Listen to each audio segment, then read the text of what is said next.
As plastic surgeons, we've all had times when we thought we did the perfect surgery, and unfortunately we don't always get the perfect results. And sometimes that's not our fault, right? Steve, have you had patients who maybe don't cooperate?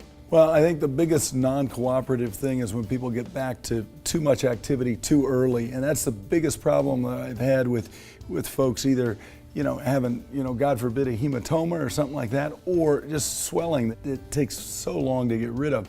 They go back to exercise, they get their blood pressure jacked up, and then, unfortunately, it slows their recovery process. But I mean, everybody, they always listen to you, right? They do exactly what you say. I'm astounded how, even though we have them sign what they have to do, they have to be very careful. And then the next thing you know, they do housework, they go to the gym. So those types of things lead to, in my opinion, lead to delayed recovery in the long term. And so Dr. Seckel was saying, on surgical procedures, but I mean, it's safe, right? It's completely safe when we're doing non-surgical procedures, and they don't necessarily have to listen to you on those things. Well, it's the same sort of thing, and I actually put this one to the test myself. If you exercise after having a Botox injection, it doesn't set up and last as well. So I think you really have to give people guidelines. I put things in print for folks to look at so that they not only hear it from me, but they see it, and there's a lot of reference, and then we reiterate at their post-op visits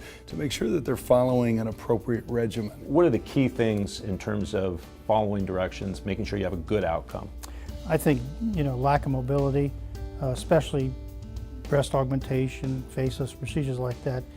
I encourage them, I want them to be up and go to the dinner table, go to the bathroom, take a slow walk with somebody who's got their arm. So I think the key is that they don't overdo it. I had a patient fall down, miraculously on New Year's Eve once and cause a problem.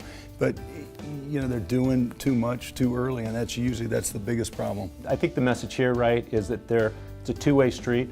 It's incumbent upon us as plastic surgeons to do our part in the operating room, our part in the office, but it's incumbent upon the patients to also do their part and listen to us and just follow directions, because we want to get an excellent outcome.